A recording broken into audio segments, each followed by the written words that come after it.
नमस्कार, आप देख रहे हैं नजर हरियाणा तक। मैं हूं संजय राघव। सोहना में आयोजित अग्रसेन जयंती समारोह में पहुंचे हरियाणा सरकार के कैबिनेट मंत्री विपुल गोयल ने बड़ा ऐलान करते हुए कहा कि हिसार से अग्रोहा तक एक अग्रवाल कॉरिडोर का निर्माण किया जाएगा। इस महत्वाकांक्षी प्रोजेक्ट पर सरकार करोड़ों रुपए खर्च करेगी।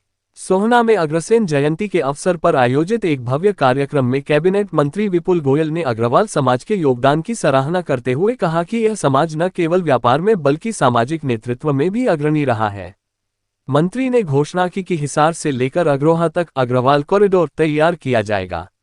इस कॉरिडोर का उद्देश्य महाराज अग्रसेन के विचारों और समाज के गौरव को देश दुनिया तक पहुंचाना है। मंत्री विपुल गोयल ने कहा कि समय आ गया है जब अग्रवाल समाज को केवल वोट देने वाला नहीं बल्कि राजनीति में सक्रिय भागीदारी करने वाला समाज बनना चाहिए। उन्होंने युवाओं और खासकर महिलाओं से राजनीति में आगे आने का आह्वान किया। उन्होंने कहा कि सरकार महिलाओं को आरक्षण देकर उन्हें राजनीति में आगे ला रही है।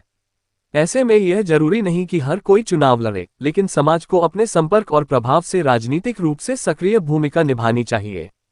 कार्यक्रम में पलवल के पूर्व विधायक दीपक मंगला, समाजसेवी विशिष्ट गोयल, अग्रवाल समाज के प्रधान master Satish Garg, Deepak Garg, Ashish Garg, project chairman Pradeep Garg, BJP नेता सुभाष बंसल, रवि सिंगला, बीजेपी ब्लॉक अध्यक्ष करते हुए निर्णय लिया गया कि हिसार से लेकर अग्रोहा तक एक अग्रोहा कॉरिडोर बनाने का काम हरियाणा की सरकार करेगी।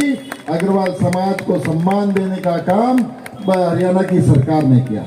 मेरी बात की महाराज अग्रसेन जी ने जब समाज समानता की बात की तो मोदी जी ने सबका साथ, सबका विकास और सबका विश्वास की बात मोदी जी ने की। महाराजा अग्रसेन जी की बातों को आगे लाने का काम माननीय मोदी जी ने किया। अग्रसेन जी की सोच थी, महाराजा अग्रसेन जी का जो दी हुई शिक्षा थी, जिस पर चलकर भारतीय जनता पार्टी आज पूरे देश के अंदर राज्य करने का काम कर रही है।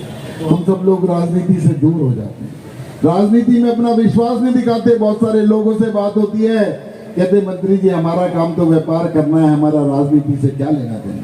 लेकिन मित्रों, एक बात मैं आपको बताऊंगा कि राजनीति के अंदर पार्टिसिपेट जरूर करना चाहिए, भाग जरूर लेना चाहिए। मेरे यहाँ पर इतनी सारी मातृ शक्ति यहाँ पर बैठी है, मैं इनको भी बताना चाहता हूँ। महाराजा अग्रसेन जी ने जो समाजवाद का, समानता का सिद्धांत दिया, मोदी जी ने 33% आरक्षण आप लोगों के लिए देने का काम किया है कि आने वाले 2029 के अंदर जब चुनाव होंगे 33% जो सीटें हैं वो आप लोगों को दी जाएंगी। इसलिए मैं अग्रवाल समाज की महिलाओं के साथ साथ अग्रवाल समाज के लोगों से कहता हूँ, जरूरी नहीं कि हर कोई व्यक्ति एमएलए एमपी का चुनाव लड़े, हर कोई व्यक्ति पार्षद का चुनाव लड़े, लेकिन जब राजनीतिक माहौल और राजनीति की बात आए तो इस तरीके से गिनती ना हो कि अग्रवाल समाज की 10,000 वोट है, अग्रवाल समाज की 15,000 वोट है।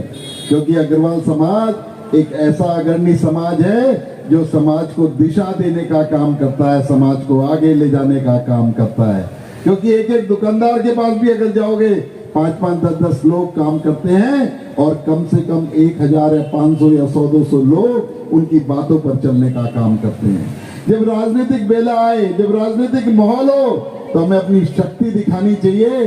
जो दल, जो व्यक्ति हमारे समाज को आगे ले जाने की बात करे, जो व्यक्ति हमें आगे बढ़ाने की बात करे, हम पूरा समाज एकजुट होकर अपना वोट तो दे ही दें, लेकिन अपने जो समाज के जो और लोग, जो हमारे पर आश्रित लोग हैं, उनका भी वोट दिलाने का काम अपने कैंडिडेट को करना चाहिए। तो इसलिए क्योंकि राजनीति के बगैर कोई बात नहीं है। आज माननीय मोदी जी ने कितना बड़ा काम किया। आज हमारी माताएं बहनें यहाँ पर बैठी हैं, 10 करोड़ से ज्यादा माताओं बहनों को इस चूल्हे से छुटकारा दिलाने का काम किया मोदी जी ने, तो राजनीति के माध्यम से किया। आज जीएसटी रिफॉर्म के अंदर इतना बड़ा बदलाव करने का काम किया, तो राजनीति के माध्यम से किया। यहाँ पर हमारी गाड़ी के अंदर पेट्रोल किस रेट का डलेगा वो भी तय कौन करता है? राजनीति करती है। हमारे बच्चों की स्कूल की फीस कितनी होगी वो भी राजनीति तय करती है। और तो और घर के अंदर जो गैस का चूल्हा जलेगा उसके सिलेंडर का रेट क्या होगा, जब वो भी राजनीति तय करती है, तो हम राजनीति से दूर कैसे रह सकते हैं। और कोई भी बात महाराजा अग्रसेन जी की शिक्षा को आगे ले जाने के लिए राजनीति के अंदर आना बहुत जरूरी है।